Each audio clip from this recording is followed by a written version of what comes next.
And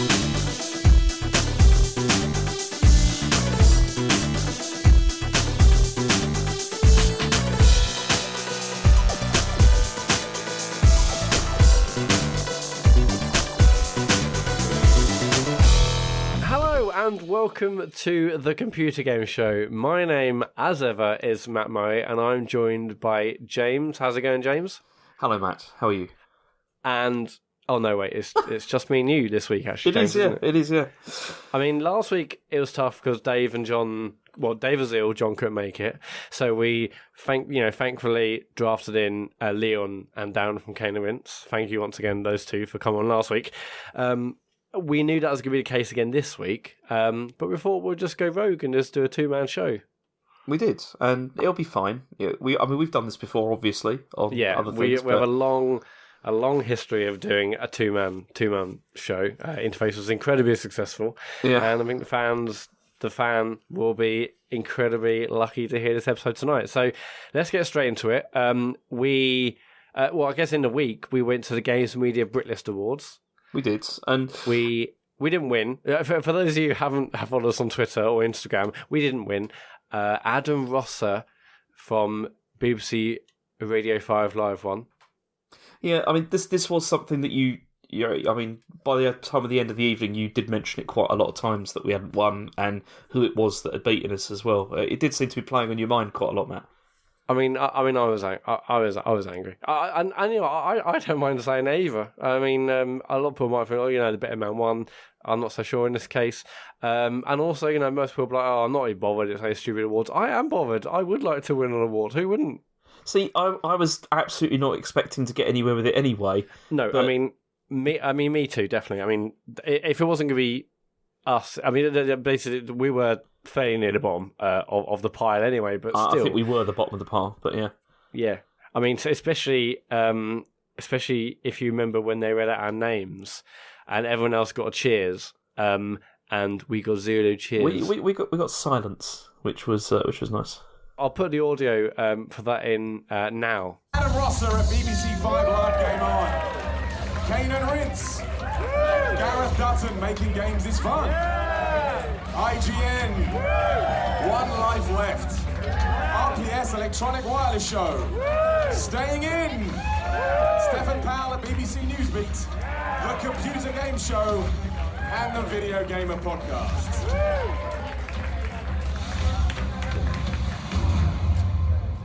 And the winner is... Any guesses? No, not one. Someone just out-wicked. Adam Rosser at Radio 5 Live Game On! So yeah, as you heard, there was audible cheers for most of the nominations and nominees read out. In fact, I think you can actually hear Dave say no. You can actually hear one person. I like to think that wasn't just like the fact that nobody knew who we were. Maybe it was fear. They just feared us, so they just, there was nothing at all. Yeah, I mean, if Dave was here, he'd probably say, we're put up in the Millwall, the podcast community. No one likes us. I don't want to be the Millwall of anything. Same. So we didn't get any cheers when they read our names, and then obviously we didn't win, but that's fine. There's always next year. Well done to Adam Rosser. He was a nice guy. We met up with him afterwards and did a little video, and he's a good sport. In fact, we met loads of amazing people. I'd met Simon Miller before, met him, Sam White, tons of Bratters. I met loads of great people. It was really good in the end. Yeah, I did enjoy it actually, because I mean I don't really know like a huge amount of people from that kind of set, and it was good to sort of put sort of faces to names and stuff. And yeah, I thought Simon Miller did a fantastic job with hosting as well. It was really funny and just brilliant. It was great. Yeah, I've been considering, it's probably quite a tough audience. I think he did really well. So, yeah, it was a great night, and it was obviously great to hang out with you, James, and Dave, and John, and, other people that we know, like Leon and Jay and stuff, and Tony from Cane and Rinse. So, there were no... I mean, there was your punch-up, but apart from that, it was fine. What did you think of the free food, Matt? I didn't have much pizza because I was a bit concerned about food getting in my teeth, but I did choose... I chose the pizzas without the green stuff. Did you really do that, honestly? Yeah, definitely, yeah. Why? I was starving. Because Because if I'm talking to loads of people, I don't want to be worried about pesto in my teeth, do I? It was dark. No one could see you. I was worried. Anyway, so I had just the plain cheese pizzas because there was very little issue there. Yeah, it was fine.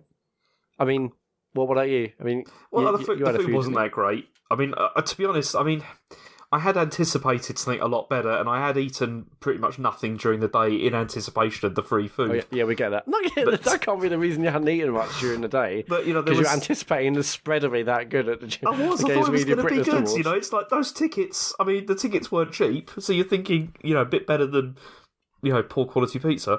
But then, I mean, the money had obviously gone on the alcohol, which was very good. I mean, those cocktails were. I wish I'd just been drinking those all night because they were brilliant. Yeah, I mean, it was amazing just having a free bar. You had loads of Beavertown neck oil, and then it was also sponsored by Jaeger, so we had loads of Jaeger cocktails. I mean, we had a fair few by the end. It was great fun. Yeah, it was a good evening. Yeah, shame we didn't win, but we'll work harder for next year. But to soften the blow after those, I'm sure when John and Dave about next week, all the gory stories will come out. I'm fairly sure we covered most of it there. But obviously, await more feedback next week. But softening the blow the following morning, when we all had sore heads, and I was still a bit annoyed, actually, we announced that we, amazingly, are doing another live show, but this time at EGX in September. So they had us at Rezzed. They thought, these guys know what they're doing. Let's give them a much bigger stage for an even bigger embarrassment. So we are doing a live show on Saturday, 22nd of September, 5 till 7. Details still being confirmed, but if you go to egx.net, you can get your tickets and watch us do another live show. So I'm super excited for that. How about you, James? Yeah, I guess. I mean, it's nice. What do you mean? Well, it's good. I'm pleased that we're doing it again. The last one was pretty fun, but as long as the audio gets recorded this time, and it'd be fun. It's fine, but I'm gonna rent like one of those giant vans. I have like Formula One with like the with like satellite dishes out top. I'm gonna basically ensure that every single second of that is recorded because I can't go through that stress again. But yeah, EGX Live September, Birmingham NEC. I haven't actually been to EGX since it moved up north.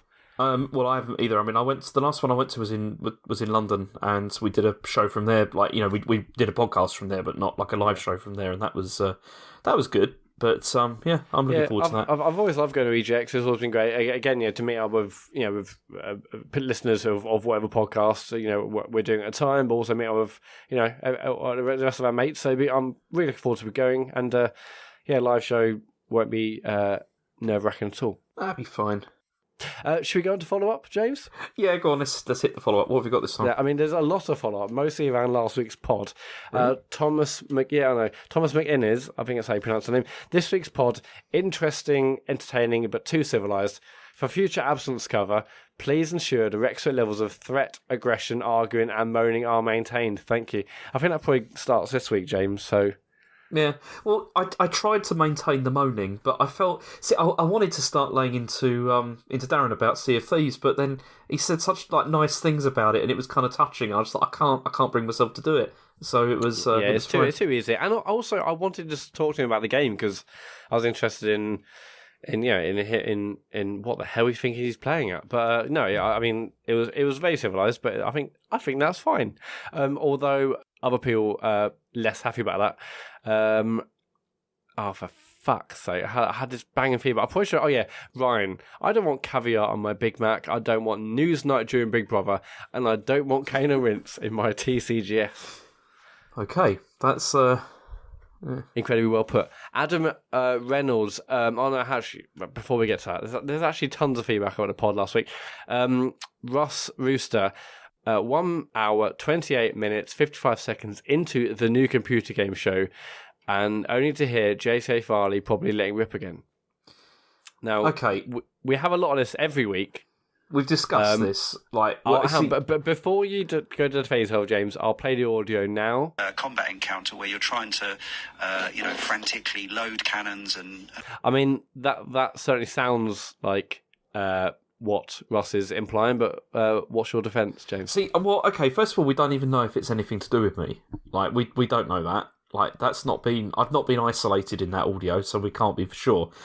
Even if it is, it definitely isn't that. It's just definitely isn't that. It's, to be honest with you, okay. Well, Sometimes it when could it be gets that, though, couldn't it? No, it can't be that. It's impossible because you're aware when that happens, and in this case, that definitely didn't happen. What it could have been is that I was very hungry by the time it got to the evening, and my stomach was rumbling, and I have no control over that whatsoever.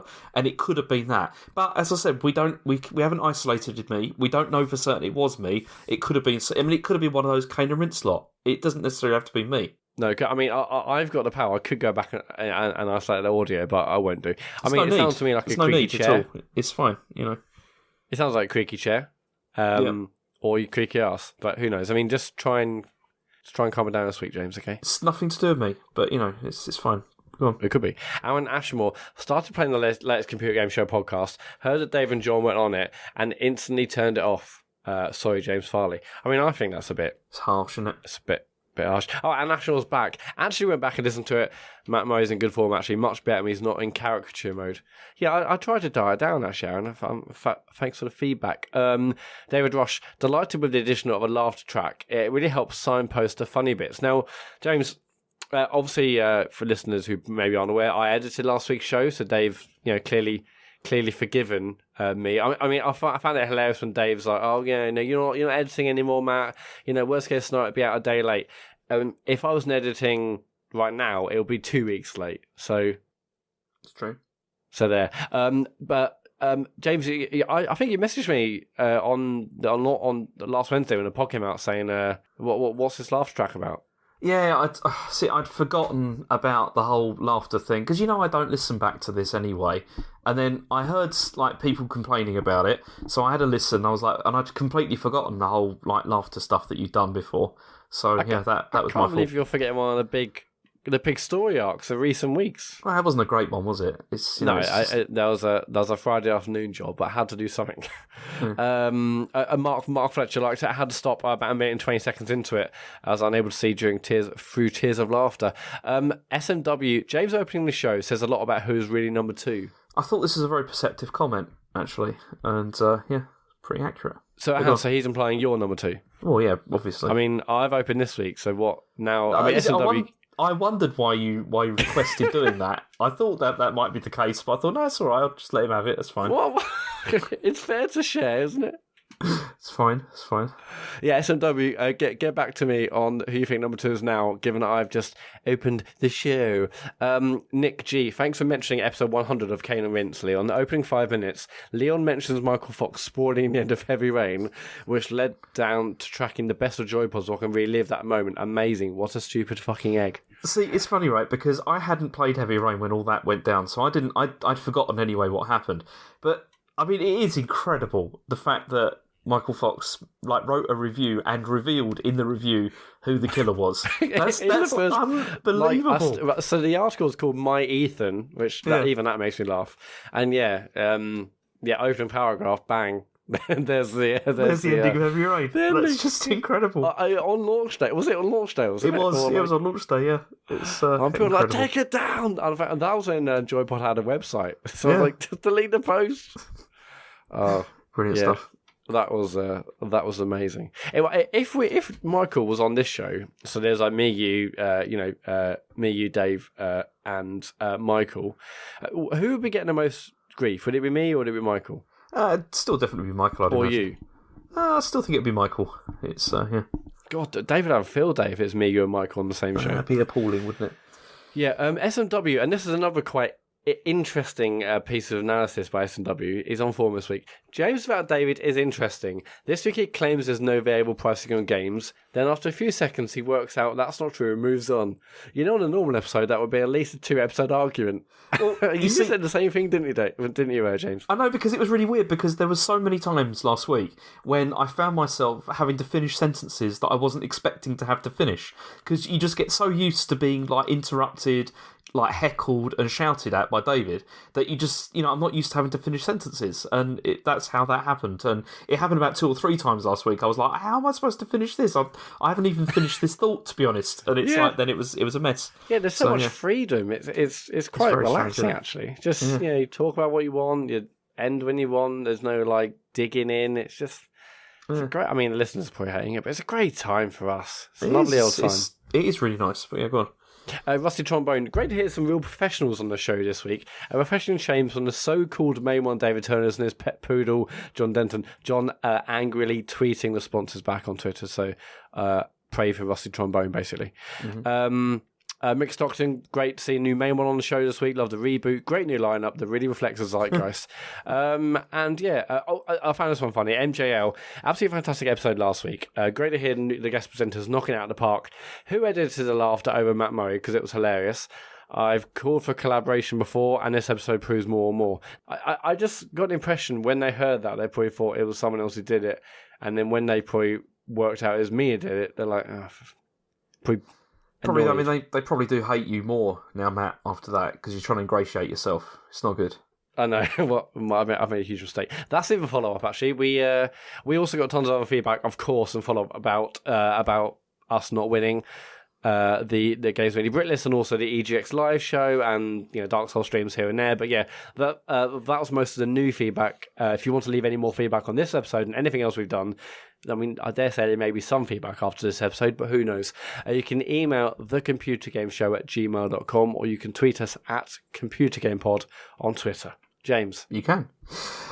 Okay, so it's the news. But you see, what's weird is, we're in the build-up to E3, so you'd be thinking there wouldn't be much news. But actually, there's been loads of news this week. Yeah, it feels like loads of people are... And there's actually loads of news in here that we haven't actually added in here.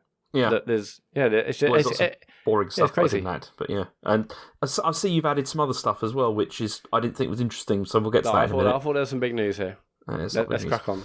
All right, so the first thing we've got this Xbox adaptive controller that's coming out. So it's a new controller type which has been designed to be sort of modular so that it will work with devices designed to address different disabilities.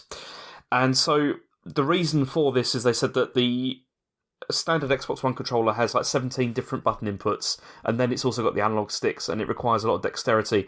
But the idea from this apparently originally came from the Elite controller, because you know how with that you could like switch parts out and move things around and everything, and it seemed that a lot of people really liked that and started to use it for people that had like disabilities, so it worked really well with that.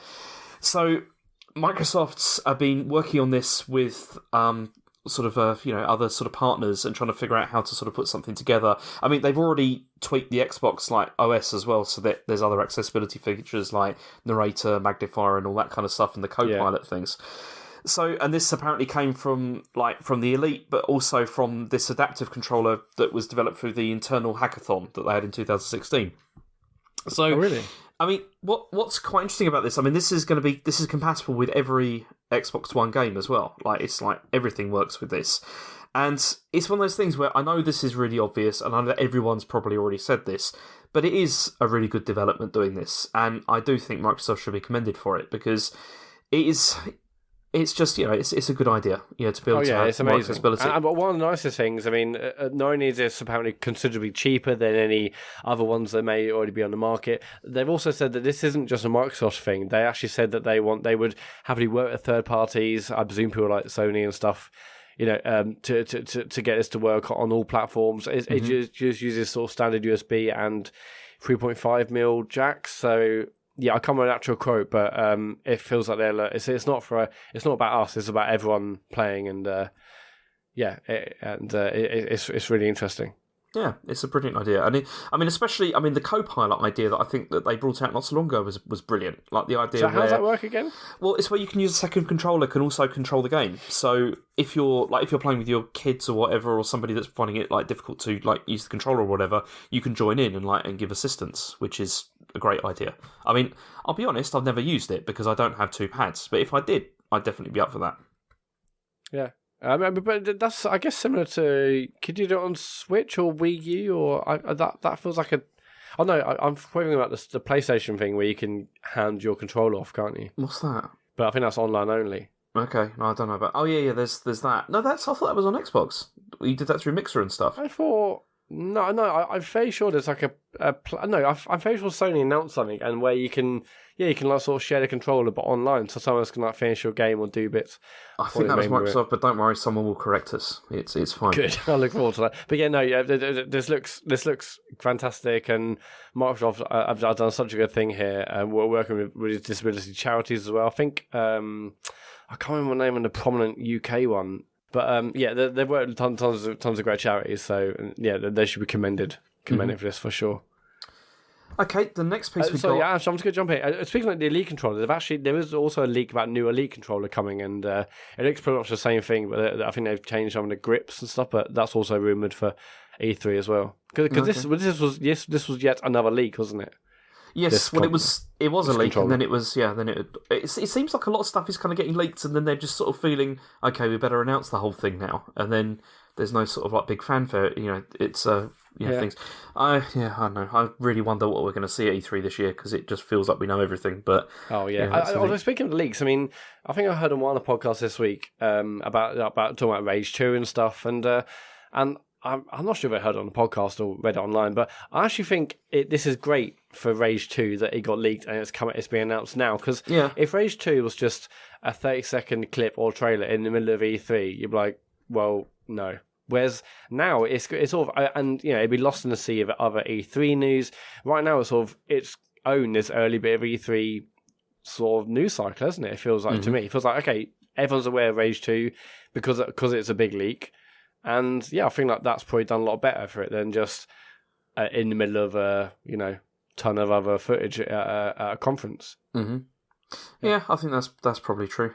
It's I mean, maybe do you think that Activision have done the same thing with Black Ops 4? Because that's all like been coming out. I mean, Call of Duty doesn't need its own sort of space to do that, but yeah, I don't know. I mean, and although there were leaks about the Call of Duty stuff, we might as well go straight into that now. Although there were those leaks, I mean, it also felt like it was obvious it was coming. Well, so basically, if we have a look at this, so Black Ops 4, I mean, the big sort of takeaway from this was, there's two sort of significant things. The first thing is that they're jumping on the Battle Royale bandwagon inevitably. Oh, yeah. Go on. And with a new mode that they're calling Blackout. And I do quite like the name, I must say. Really? Okay. I like the name, but it doesn't really lend itself to other Call of Duty games that might use the same mechanics. But I don't know. I think kind of signals they're really out of ideas. But anyway, so this mode will include characters from the series with air, sea, and land vehicles, apparently. So that's kind of good. I mean, one of the only things that I thought was good about this is, if anything, like the combat in Call of Duty is pretty solid and pretty good. So you would be hoping that if that translates into this, it could be quite nice. But I don't know, I mean, do you want to hear the press release stuff? Please, yeah. Because it's quite good. So, the new Battle Royale style experience that combines Black Ops' signature fast, fluid, guns-up combat. What does guns-up combat mean? Guns-up combat? I mean, well, I guess guns out. I'm sure that means something. Guns-up combat with fierce new levels of survival competition across iconic Black Ops settings, reimagined at a colossal scale. Blackout is an experience unlike any other game or made in the Call of Duty history, where players will have to scavenge, strategize, compete, and survive to win. Featuring the largest map ever built in Call of Duty, 1,500 times bigger than Nuketown, Blackout thrusts players into a collision course as they play as classic characters spanning the history of the Black Ops series, including the original Call of Duty Origins cast. Yeah. No, yeah. Okay, so first of all, do you think they're going to drop players in with no clothes on like PUBG? And yes, absolutely, they're going to do that. I mean, you play as Call of Duty zombies in this as well. Like there's like zombie players and stuff. So there's going to be all the skins that you can choose, and definitely you'll have to like scavenge all of that stuff. I doubt that they'll be like like naked or whatever, but they'll just be like wearing camouflage or whatever, military, and you have to pick up like body armor and stuff. But it's going to be exactly the same. Picking up perks like you would need. You make like a kill streak perk and. Oh, I found a nuke. Brilliant. That wouldn't surprise me, because that could be something that maybe they'll do to differentiate it. But then the problem with doing that is then, how are they going to balance that when you've got so many players? Like, drop down, found a nuke, you've won. Okay. Yeah, it's that's not so good. But so, aside from... How do you feel about this anyway, the Battle Royale stuff? Do you care? I mean, I don't care, no. But I'm interested, particularly to see how Call of Duty do it. I mean, or does it, sorry. Because, a Battlefield's... Actually, and by the time this podcast comes out, the Battlefield 5 announcement would have already been happening, because that happens on the 23rd. And the big rumours there is that is going to include a Battle Royale mode, and Battlefield for me seems to work a lot better because they've already had massive maps and big warfare, so that works. Call of Duty doesn't seem to work for me because I think it's like the TTL, the time to live, and in Call of Duty games is so short. I mean, you're basically running around in circles. shooting, getting shot in the arse, shooting, getting shot in the arse. I mean, it feels the lives are very, very quick there. But and also, most of the maps are quite small. So I'll be really interested to see how they've worked this. So Call of Duty works as a large Battle Royale mode. Will it work for you if Drake or Kanye West plays it? Yes. I'll be there day one, of course. Okay. Yeah, I think we've definitely spoken about this probably on the show, definitely off the show. Like, it already feels too late for other Battle Royale games. I mean, like, games like Battlefield and COD, they're probably the ones with the last big chance to make a dent in this stuff. But if you're developing like a new Battle Royale game now without an IP, it just feels like the ship's already sailed. Well, it feels like it's too late for PUBG, let alone anything sort of like new that's coming out. It's kind of crazy. It's PUBG, it's Fortnite, and I guess Battlefield and or COD. I mean, anything else. I mean, just forget it. Just stop. I mean, this doesn't excite me. I don't. And I guess the other big news is that there's no campaign mode as well, isn't it? In this game? See, this is the other thing. So the game's going to have the usual multiplayer and zombie and all that kind of stuff, but no single player. And Treyarch has now, because there was this suspicion that they were working on it and then they sort of ditched it for the Battle Royale mode instead. But then it turns out they've now said that they were never developing a single player campaign for this. And I mean, with this, I no longer care about Call of Duty because the only thing I ever played with this was the single player campaigns. I never played multiplayer. So this year, I'm just done with the series. I'm not going to play it. Impossible. Yeah, I mean, I haven't played Call of Duty, even a single player, for a long time. I mean, I was massively into Modern Warfare 2 multiplayer, and up until maybe like the one after that, I was buying them every year, playing single player, then doing multiplayer, loving it, but haven't done that for a number of years now. Mm-hmm. Yeah, it's going to be interesting to see how this goes. Actually, speaking of leaks, there's another leak today that actually they've already... Well, the leak is that Modern Warfare 4 is coming out in 2019 because the guy who played Modern Warfare's Gaz and Modern Warfare 2's Ghost, apparently it's been revealed he's doing like voice acting and stuff. So, yeah. Basically, in the bio of actor Craig Fairbrass, he mentioned he's working on Call of Duty Modern Warfare 1, 2, 3, and 4. Okay. Is that going to be like what's that mean? Is that like a remastered series or something? I don't know. I mean, it just says... Who cares? Who cares? Yeah, it just seems like there's maybe another link or a leak already, but who knows? Anyway, next bit of news. Let's move on. Okay, so then also the inevitable has happened, which is that Shenmue 3 has now been delayed into 2019. Come on. So what? Yeah, I mean they've set it for 2019, but I mean they haven't given a date in 2019, so it's going to slip to the end of 2019.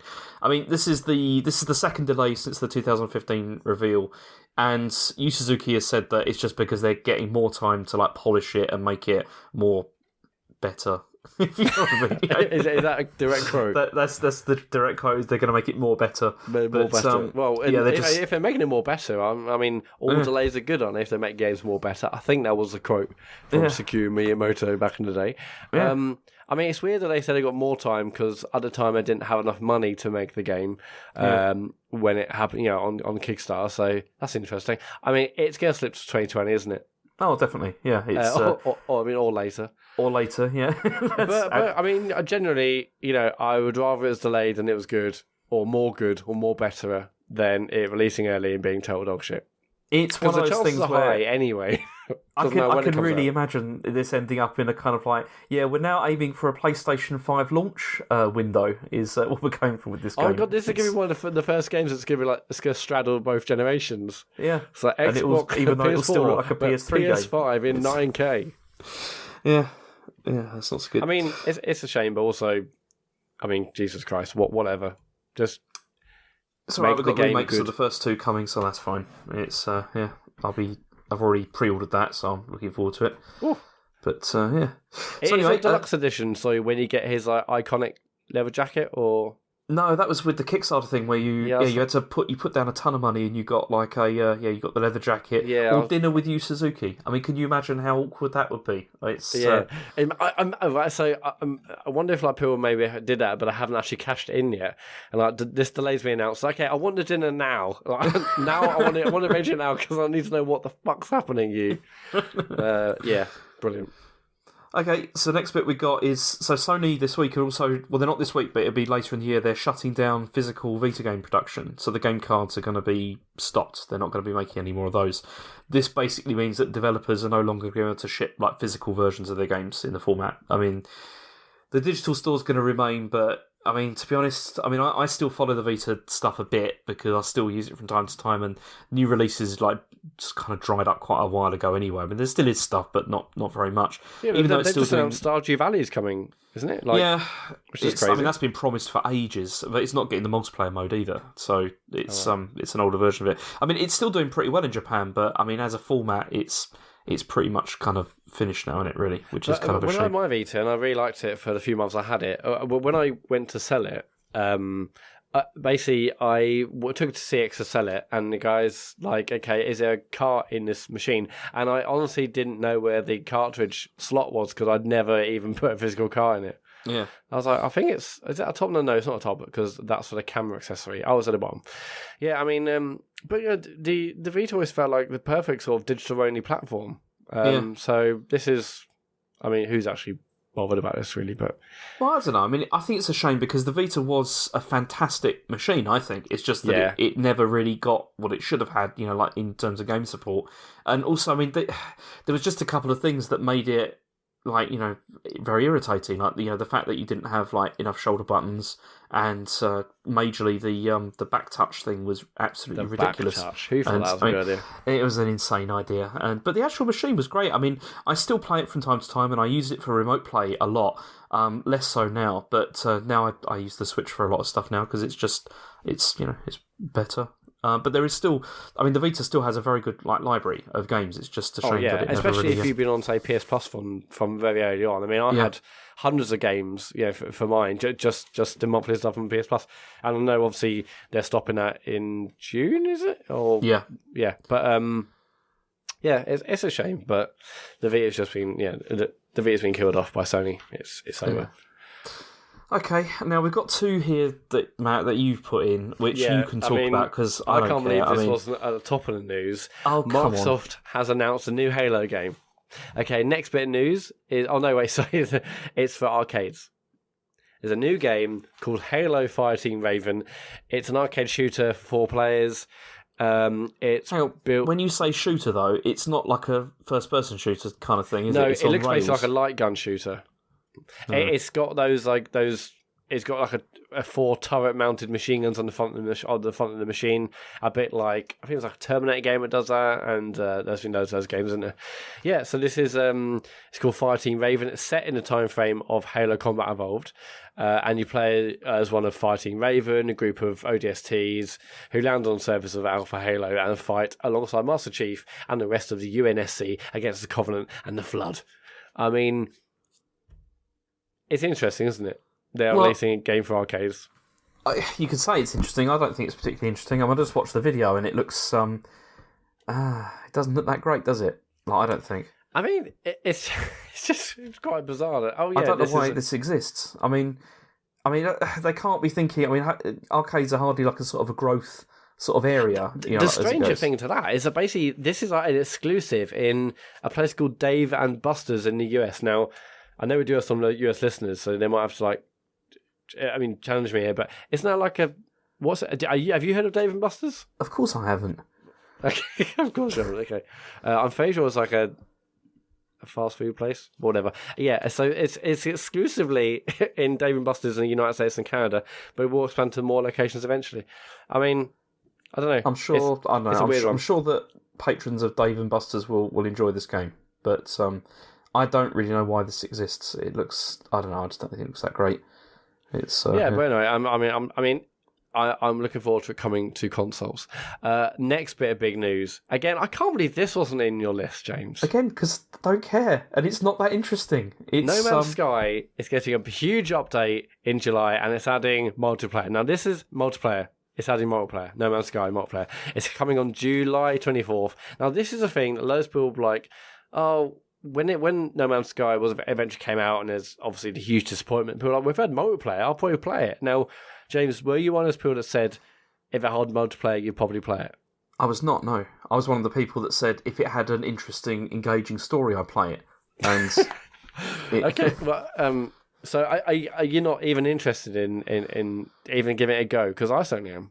I'll give it a go because I still own the game. I mean, the main thing that I've always felt would bring me back to No Man's Sky is VR mode. Like, if it had that, I'd be in there like a shot because that would be amazing. So once again, there's a massive arc happening, as is it feels constantly happening. And one of the big things that the people were thinking about is that it would get the VR update. I mean, obviously, I'll be there. I'll absolutely day one try that when the VR update comes, if it does come.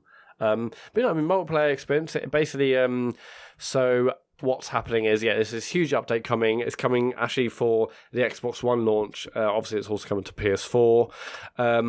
But basically, so you can, in multiplayer, you can do base building, dogfighting in outer space. You can do racing your vehicles. You can do it in small, either groups of friends or strangers.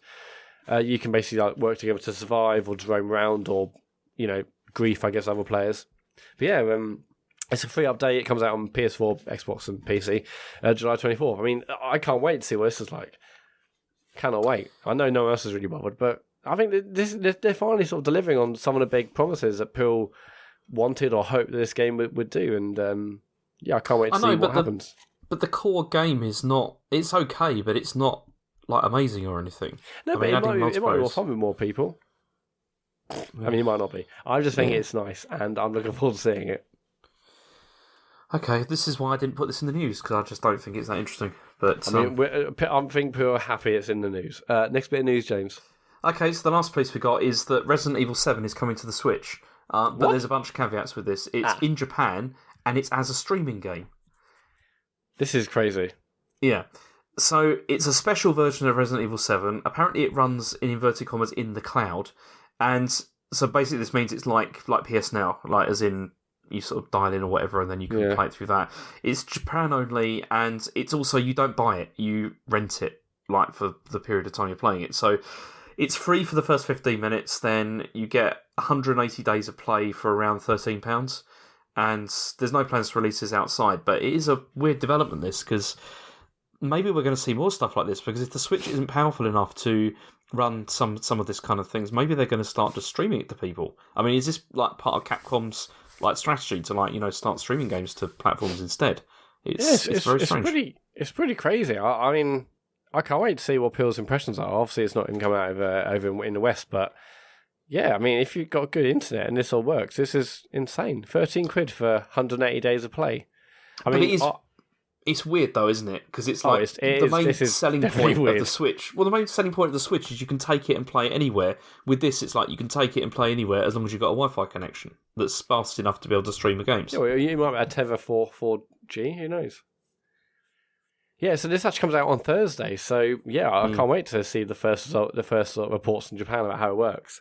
It's I mean, it's Japan only, but I don't know. I mean, that's truly a test bed, and if enough people want it or hear enough good things about it, surely they'll just bring it to the West. But yeah, maybe it's just odd. I just think it's odd. But Resident Evil 7 is a good-looking game, so it's pretty cool to see it on Switch, even if it is sort of a weird streaming PS Now thing. But yeah, I mean, good on Capcom. They're crazy. Keep on going, Capcom. You mad idiots. Yeah. So that's it. That's all for the news this week. There's been so much news. There has. Should we get on to the... We also missed the fact that Stalker 2 was announced. The weird thing about Stalker 2 being announced is that there's just basically a website and it says it's coming out in 2021. I mean, that's 3 years away. I mean, this is quite an early... I mean, have they even started development? Have they even started the Google Doc saying Stalker 2? Like 3 years away before the game's even out. This is why this wasn't in the news, because there's nothing there. Conversation about it, and it's just a bit odd. But yeah, should we get on to what you've been playing? Yeah, shall we? Okay. So, I mean, Matt, what have you got this week? I haven't really got anything. Okay. Hence the empty space in my part of the document. I did wonder. We recorded last week on Tuesday, and then Wednesday I was ill. No, Wednesday I was dead because I had... This is boring. There's only 2 nights where I could actually play games, and I was ill. And I played Dark Souls. I played some of Dark Souls DLC. You didn't play that, did you, James? I didn't, no. Yeah. I mean, I basically got very, very close to finishing Dark Souls, as we may have mentioned on the last pod. And then some people were saying, maybe we should do a DLC. And I was like, I don't know, maybe I should, maybe I shouldn't. And then I put out a poll on Twitter, and basically people overwhelmingly said, yeah, you need to do a DLC. It's brilliant. It's got some of the best bosses, some of the best areas. So I'm starting that. And I did a stream on Sunday night, and I was like, how long is this like to take me? And some people were saying, it's about another 30 hours of gameplay. What? So I mean, well, apparently so. I mean, maybe I'll whiz through it. I've already killed one boss. I think there's like two sort of there's one optional boss, and then two bosses you definitely have to do. But yeah, I'm enjoying it so far. I also got this like amazing weapon upgrade. I think it's like the Yuchi or something. It's like this giant katana. And last night I went on a bit of a chase to get that and get upgraded to plus 15, and it's absolutely sick as fuck. So really enjoying that. And honestly, I didn't really want the Dark Souls stream to end. I know I was getting incredibly close to finishing the game, but I'm enjoying it so much I just don't really want it to end. So I'm happily doing this extra 30 hours. I might drag out and do every single mission in the game before having to finish this thing, so I don't really want it to end. So that's completely the opposite of how I feel about Fahrenheit with that stream, because I'm rushing to finish that as quickly as possible. I think in the next week. Left? I think I've only got about a third left, and I'm going to try and finish it this week, because then I can just bin it off and I'm done with it. And then I've done all 3 of David Cage's easy to play games. I haven't played the other one, the David Bowie one, but yeah, I'll play those 3 and then it's done.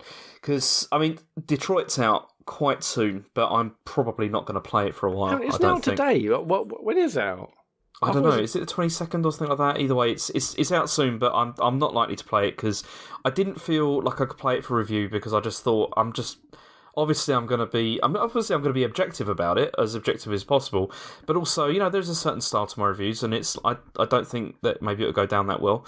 And also, I mean, the second reason is I don't want to pay for it either, like a lot of money. I don't want to pay £50 for a David Cage game, which I'm pretty certain is not going to be amazing. So it's going to be a while, I think, until I get around to playing it. But yeah, it's actually out tomorrow.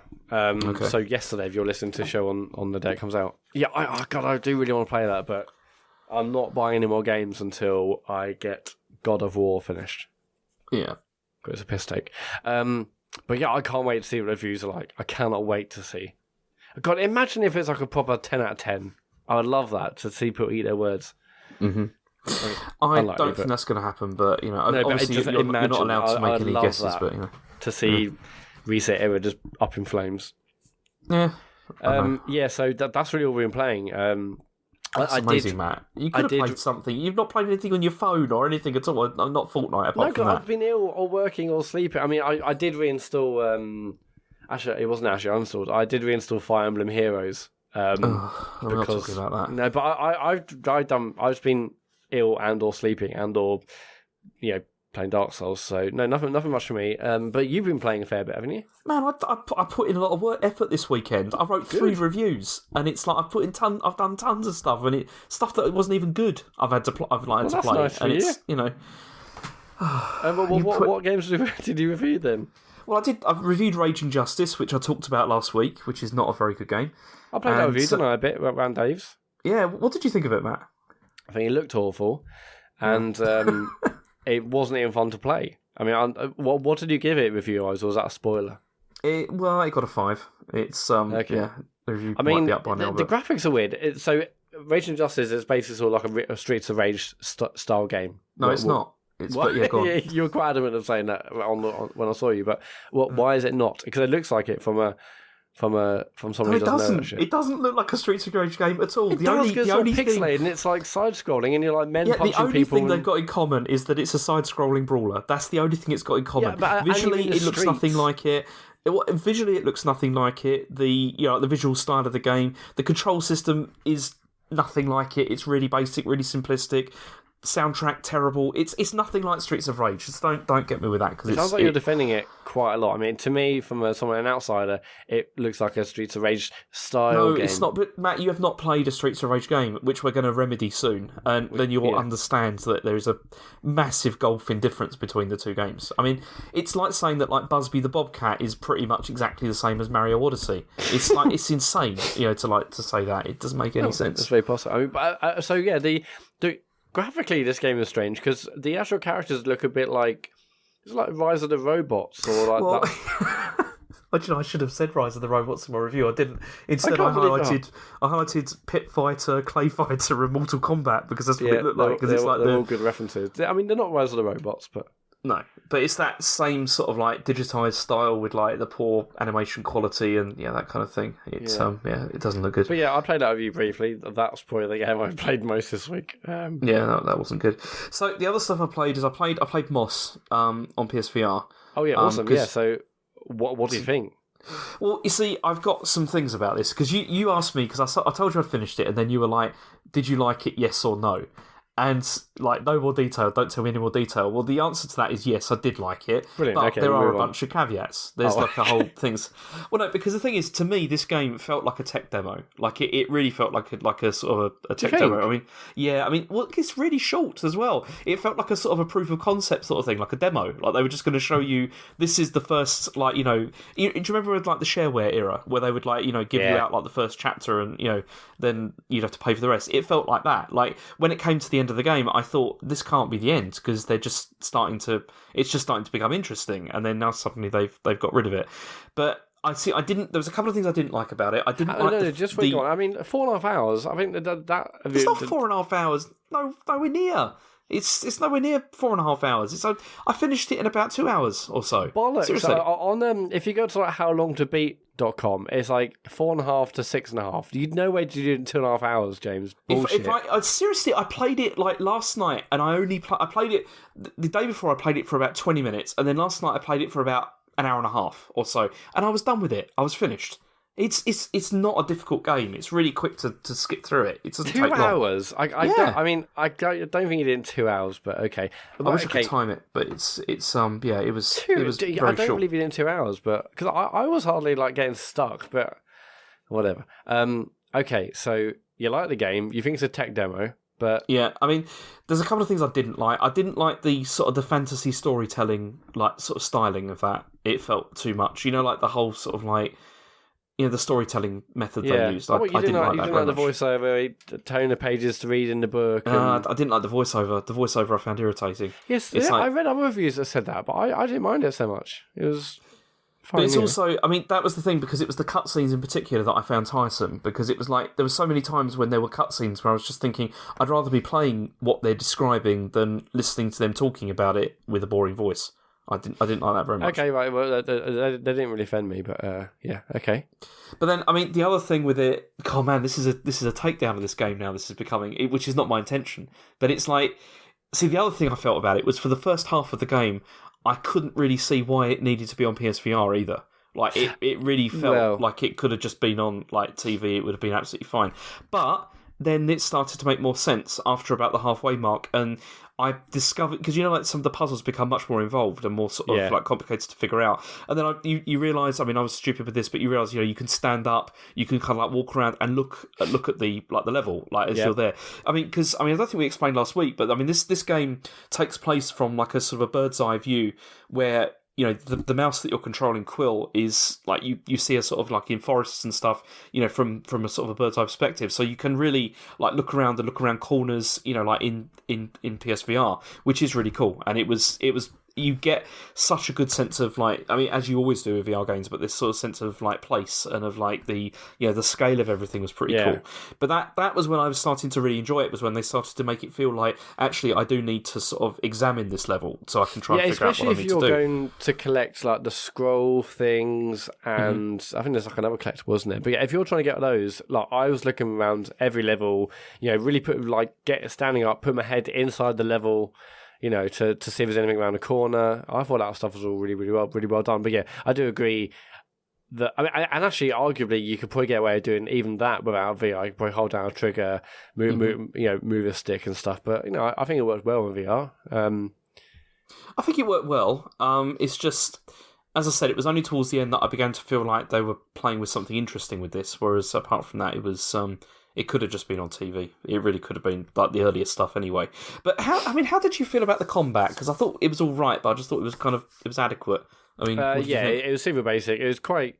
It's not, the combat wasn't fiddly, but when there was like a few of those like bugs on screen where there were like ones like firing fire at you, and there's and another one goes and rushes you. It was a bit sort of annoying in places just because it felt a bit filling. There's a lot going on, but no, I mean it wasn't really focused on the combat, was it? It was no. It's just it was just something extra to add into the mix. Oh, it was mostly trying to figure out the sort of the puzzles, trying to have the Speaking of the puzzles, right? Did you have the issue? The issue I had was basically that I would hold down a trigger to basically control maybe one of the bugs on the screen if I was moving them around, so they can unlock a switch, and this and that. And it was constantly sort of losing my tracking of my controller, and that it was my fault because I was basically holding down a trigger and lifting up the controller in the air and maybe dragging it over to the right hand side, and I dragged it over enough that it was basically losing sight of the blue bar on the pad, from the camera. Did that ever happen to you? Because towards the end, I was basically dragging my hand, but constantly, but also curling my hand round, so the front of the pad was always looking at the controller. It was a bit of an awkward way of doing it. I found the tracking was fine. I mean, I found the perfect way to play PSVR, with my setup, where it's I have to sit on a small table in the middle of the room in front of the machine, and then it's fine, and it works okay. Yeah, I don't. I thought, okay, maybe this is actually much more built for Move, but actually there's no Move support. But I just felt because I was doing a lot of holding down trigger and dragging my pad around and dragging enemies around, that I inevitably just had it so that the front of the pad was facing almost behind me because I was using my arm to drag things out of the way, and I was losing tracking, but. No, I thought it was great. But I mean, I don't think it's a spoiler to say the game ends and the story's wrapped up. But then it basically mentions another book.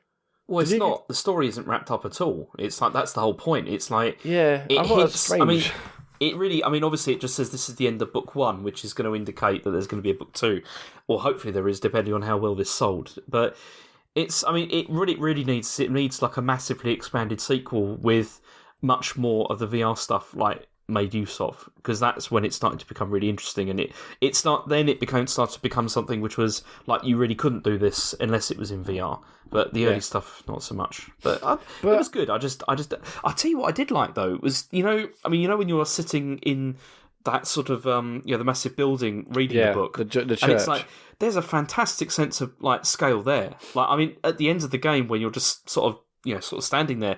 I spent ages actually just standing there looking around. I thought this is really, this really feels like you're somewhere. It's very cool. The weird thing is, so basically at the end of every chapter, and then so after you're actually sort of playing the game, at the end of each chapter, you're then put back you as the player, sat in these, in a church basically where you're lifting the pages of this book and the story is being narrated to you.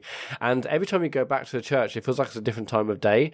And one of them is it's night and it's pitch black, and I got a little bit freaked out about that because you're just reading a book by candlelight, and I was like, fuck, if I was really in this church, really high sort of ceilings and it's dark, and I didn't like that. I was worried something was going to pop out at me. It didn't, so it's fine. It didn't, no, but I mean, you saying about the game, could it be done in VR? Could it not be done in VR? For me, this felt a bit like Toy Story 3 and the whole 3D thing.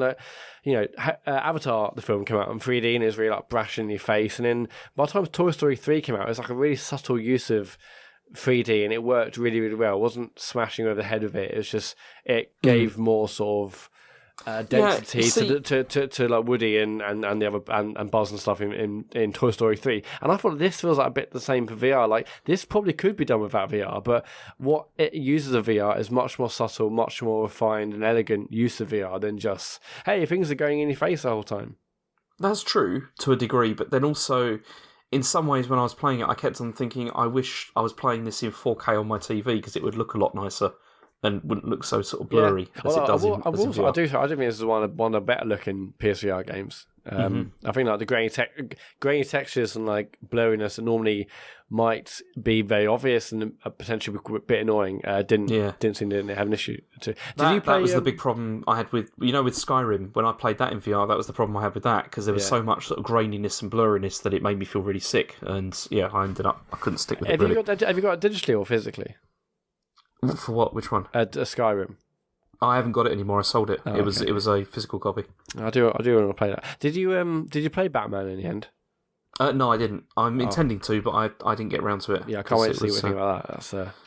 Yeah, I mean, I played that around yours a while ago, but I don't remember much about it. And actually, no, I didn't actually get to play it, but I watched it and it looked all right. Yeah, there's loads of other games you need to download. Loads, just get downloading. Cool. What else you can play other than Moss? Well, the only other thing I had was episode 2 of The Council.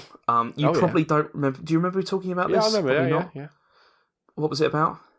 I don't remember the story, but I remember it's episodic. And I remember. Okay. Is it from the period made detention? No. Is it to do with detention? No, it's nothing to do with that. This is Big Bad Wolf makes this. It's another company. That sounds scary. So basically, what The Council is it's a narrative adventure game, like a sort of a Telltale style game, set on an island where you meet sort of historical figures and there's a kind of a mystery you're trying to unravel. But the big hook with it is rather than just having like dialogue, your character is upgradable, so you can like take different paths to try to to solve problems and everything, or like you can. So, for example, you can be like a diplomat, so you can put all your points or whatever into that, so that when you have conversation with these figures like Napoleon and George Washington, you'll be better at discussing things with them and get more secrets out of them or whatever. Or if you decide to go for like science or logic or whatever, then you'll be more sort of adept at sort of finding clues and things like that. They kind of focus on that. And what was really, really good in the first episode of it was that it really felt like you could just sort of commit to a degree to one of those paths and could kind of ignore the other stuff, because I'm not a huge fan of puzzles in adventure games. I'm not a big fan of that. I mean, it was good in stuff like Monkey Island, but I hated it when it starts to get really, really obscure and sort of hysteric. And so with this, I mean, in the first game, I really just focused on being a diplomat. But the Monkey Island games were exactly obscure and esoteric, and that what made them so good. They were, but they were also funny as well. Yeah, they were funny. Whereas like puzzle games and say like Season 1 of The Walking Dead was literally just find this thing and go to the other thing. And yeah. I mean, in The Council, they're more developed than that. It's like you have to like read through like sort of book, sections of books and everything and work out dates for things, and it's all that kind of stuff. And it's really weird because it's like if you put in more points into like stuff like into things like science and logic and stuff, then those puzzles you can kind of bypass, so you don't have to do them. And it's kind of the opposite of what I thought they would be. Like if I did that because I enjoy that style, then I'd have thought it would have made the problems more interesting to solve, but instead you just kind of bypass them, so it's a bit odd. Yeah, that's weird. As I said, in the first episode, I really felt like you could really sort of explore it in any kind of way you wanted. The second episode, it feels much more sort of stripped back and sort of like channeled in a specific path. And I began to regret some of the decisions I'd made in the first episode in terms of like balancing my character, because there was far less dialogue, far less conversation in this part of the game, and it was much more about sort of exploring and about solving puzzles, and my character was terrible at that. So it was still fun. It was still good to do, but it's by the end of the episode, I'd begun to sort of rebalance the character a bit by spending points in different ways so that I had some more different skills. So, does this game also have like branching paths whereby you make? Okay, so it's got that as well as the ability to change how your player. Yeah. Answers. Okay. Wow. So it feels like it's a lot more complicated than just. He will remember that from Walking Dead. It is, yeah. It's quite a lot more complicated than stuff like The Walking Dead, but in some ways more satisfying, I've found so far, because you can like really like use these different skills to unlock different like conversation trees. A bit like you could. I remember in Mass Effect, it was like that as well. You like went on different paths, and you'd be able to unlock like Paragon, conversations and stuff like that. It's a bit more like that, and I found that to be pretty interesting so far. I mean, have you had to make like huge choices that you've been really like, oh, what do I do? And have those had huge ramifications yet? I did, yeah, because there was at the end of the first episode, it's like that, and then the second episode opens, and depending on how you've like behaved in the first episode, you have a completely different experience in the second one. And that's good. I mean, the thing is with the game, I mean, it's the most interesting like narrative adventure I've played for a while. I mean, I'm really enjoying it. I find it very interesting, but I just still felt a bit like I didn't like being channeled down sort of one way in this episode quite so much. and also it still has the same technical problems that the first episode have. Like, it really chugs on the Xbox One. It has like, frame rate problems, and like you get, when you get like the VSync stuff that doesn't quite work properly, and it's got all that going on, it doesn't look so good. But overall, it's 5 episodes, the whole series, and I'm gonna stick with it because it really is a very interesting take on adventure games, and I really would recommend it to anybody who likes that genre. When did the first one come out? It feels pretty soon, pretty recent. So at least they're keeping. Yeah, it was where was it? I think it was around February or March. Okay. So and have they got more of a time frame about when episode 3 is coming, or is it like Telltale where it could be any time? There doesn't. I don't know, because I had a look on the website and there was no sort of date set, but they've been pretty good with episode 2, so I think they do seem to be keeping to a schedule. Yeah, that makes such a difference, doesn't it? Like, the fact that the Walking Dead series, I mean, I didn't bother with season 3, but like, they just seem like you can play a game and you're not even sure when it's something. Even if it said the next one's out in 2 months' time, at least I know. It's more like the not knowing that does my head in. But you see, I mean, what I really liked about this is the sort of the ownership that you feel like you've got over the character, and you never really feel that in like The Walking Dead. Like, you never really feel like this is your character because it's a pre-built one. But with this, even though it is pre-built, you can still like influence the sort of direction it's going to go in, and that's good. It's interesting. It's really, like a much more complex web of possibilities. But then it's still not. It's not like really sort of like nerdy or anything like that. It's not like really difficult to get your head around like the way the systems work. It's very simple, actually. It's just that adding this extra layer of complexity just makes it much more interesting, I think. Okay, cool. But but it's good. But that's the last other thing. I mean, the only other thing I've played was God of War, which I finished, which we talked about before. We need to wait for Dave to come back and for you to finish it. Yeah. Then we can talk about how we feel about it. Maybe I'm desperate for hair chat, but just time and that in it. Okay. Cool. Should we go on to emails? Yeah, let's get on to the emails. So if you want to email us, it's thecomputergameshow@gmail.com. So the first email I've got is from James McCall. He says, I wonder which are the worst game franchises in your opinion. So maybe ones you just don't like, or ones that you think are okay, but you just can't understand why they're so popular. That's James McCall again. Can you think of anything? I mean, the trouble is, like, worst franchises are often that they get fixed enough, so like so they do become good. I mean, like FIFA has been up and down so often. I mean, I haven't bothered with FIFA for ages because I just think FIFA's been pretty good for like the last couple of years. I mean, they're not making significant changes to that anymore now because of the fact that it's becoming like the esports stuff, and they can't make huge changes to it. But it's pretty solid. Yeah, I don't know. I mean, I like that's why I'll say. Well, it looks okay, but it's not enough to make me think. Cause I love football, but I don't think I was not going to bother with FIFA. I don't know. How are you? I don't know. You see, there isn't really anything that I really like significantly dislike. I mean, I just think there's stuff that I don't really choose to play, but it's usually, I mean, just like puzzle games I don't usually like to play because I just don't like them. But apart from that, I can't really think of any sort of franchises that I really, really dislike or hate, really. There isn't really. How about Sonic the Hedgehog? I'm fine with Sonic the Hedgehog. I mean, the new games are terrible, obviously, but, not Sonic Mania because that was brilliant, but, in general, I don't know. I really can't think of anything that I really, really dislike. There's nothing. Yeah, because often the ones that are really bad, they're not franchises. They're like 1 or 2 games max. But the franchises, the things like CODs and like FIFA, Battlefield, Pokemon, like the really long running ones, like those ones. Well, they've obviously done enough to make it worthwhile, and they're obviously good enough because people will keep buying them. See, that's the thing, because, usually, there's games that I don't play, like Hearthstone and stuff like that, or there was, like, World of Warcraft when that came out. I never played those games, but, they're not... That's just because I didn't feel like playing them, but I wouldn't say that I didn't really dislike them or hate them or anything. I imagine that they were popular for a reason. They must have been good. It's just they didn't look like something that I'd probably like. Yeah, when I was younger, my friend said, Matt, just don't play World of Warcraft because we'll lose you. So I that was one of the reasons I didn't play it. Okay, next one we got. Hi guys, which games console do you think has had the most impact on you as a gamer, and why? For me, I'd say the original Game Boy. Whilst it wasn't the first gaming device I had, that was the ZX Spectrum, it was the console which took things to the next level for me with its variety of fun games and handheld gaming, which remains a big passion of mine.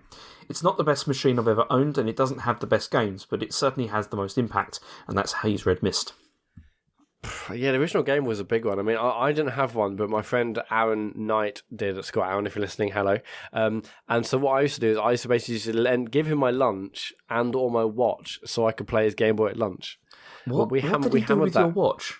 Well, I just let him borrow my watch for the day or for lunch or whatever. Because why would he borrow a watch for lunch? Did he just wear it? I had a digital watch and he had a Game Boy, and also I think he also gave my lunch. Anyway, regardless, we played that Bugs Bunny game on Game Boy so much. We absolutely loved it. But in terms of one that has had the most impact, I mean, I have to say Sega Saturn, mostly because I just played that so much with my friends every night after school, and that was.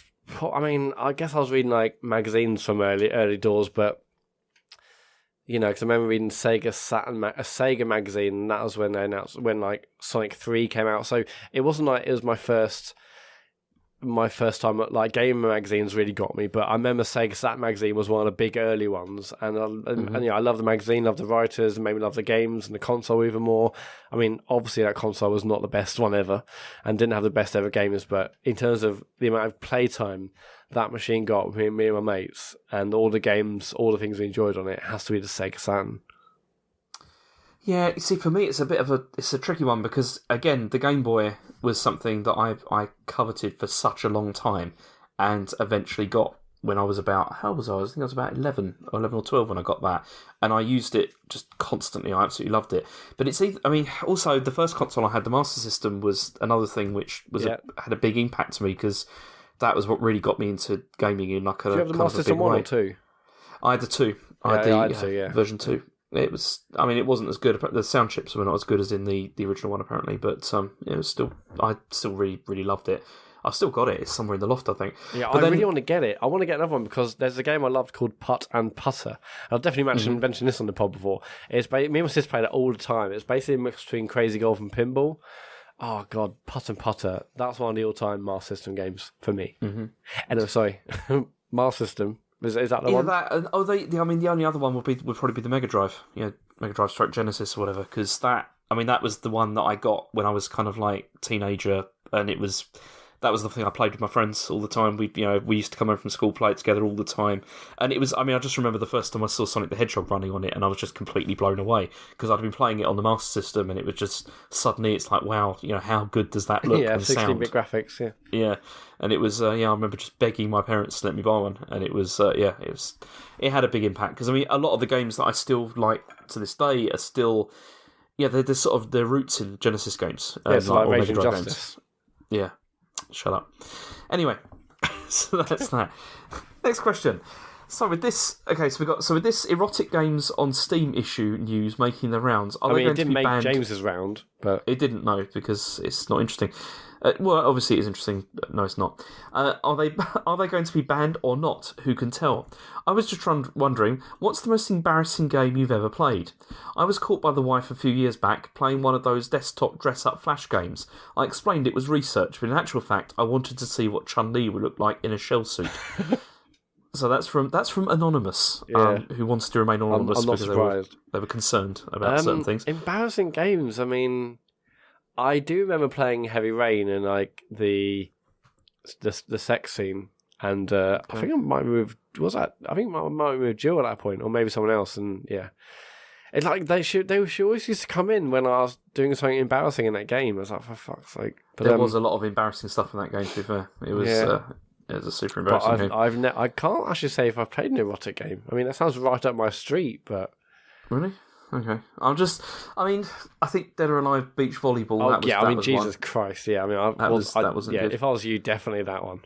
Yeah, I played quite a lot of that game over a summer. It was a good summer, but yeah, it was Sadly, the VR version of that hasn't come out, has it, in the West? Not over here. I'm sure it came out in Japan, so you can probably find it. But it definitely did, yeah, because I remember seeing some disgusting videos of it. It was very disappointing. How many disgusting videos did you watch? No, just the one where they were talking about how appalling it was, and so I thought I'm never going to play that because it looks disgraceful. Research, yeah, disgraceful, yeah. But yeah, but then arguably, well, I also when I was at university and I had Xbox Live, and I remember playing whatever that first Rainbow Six game was. Was the first one that came out of Xbox Live on the original Xbox? Well, there was Rainbow Six 3, wasn't it? Yeah, well, whatever that was. I remember playing that and like had like the headset on, and I was kind of like, you're saying those sort of combat commands as you do when you're playing online. I remember everyone laughing at me because again, also that was quite early on in the online days. So people were like, "Oh, you're talking to your army friends online?" It's like, no, we're playing it. Your army friends. We're playing combat. Yeah, that's pretty good. Then, I think someone in like one of the Dark Souls streams recently said, "Matt, is this the most embarrassing game you've played?" Like, I guess I'm thinking, like that's got more lightning resistance, and I need to get out a ring and that armor set. But I don't know. I've never really found Dark Souls to be embarrassing in that way. That's not embarrassing. I mean, I'm embarrassed every single time I use PlayStation VR because my wife just mocks me for it if she's in. Are you seriously? Yeah, she just laughs every time I do it. Who cares? She's always laughing at me. I don't care. It's just weird, isn't it? It's I guess. I mean, when I played Moss, Jill and Eddie were mostly out of the house, so it was okay. But I don't know. I mean, actually, in terms of most embarrassing thing in PSVR, it's probably like when I played Super Hot because I was just so sweaty. And like that's not just like, oh, you're standing around looking around, maybe looking at whatever game you're playing. You're actually like jumping around and like diving. Just almost doing like. You say jumping and diving, I'd say flailing. Yeah, that's pretty much what I was doing most of the time. You're actually like moving your body as if you were in the Matrix dodging bullets. So God, that must be horrendous. But I told you this. Chen filmed me many times playing that game, and it does look appalling. But I know, not bad. Anyway, next one's from Ben. Just a quick one this time. I've recently bought a PS Vita, so I wanted to ask, what are some of your favourite Vita games, and what would you recommend? Oh man, Guacamelee is amazing. It's brilliant on Vita. I enjoyed that. I loved whatever the Everybody's Golf is. I remember hammering that loads on Vita. Mm-hmm. Yeah, I mean, I haven't played it, but I guess everyone raves about Persona 4 Golden. Yeah, Persona 4 Golden's brilliant. I mean, I played Hotline Miami on it, and it was brilliant. Oh yeah, and also Steins Gate.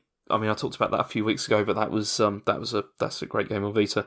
But also, I mean, the big ones like the Killzone Mercenary and Uncharted, they're both pretty good. I mean, Killzone Mercenary I really enjoyed. I thought it was great.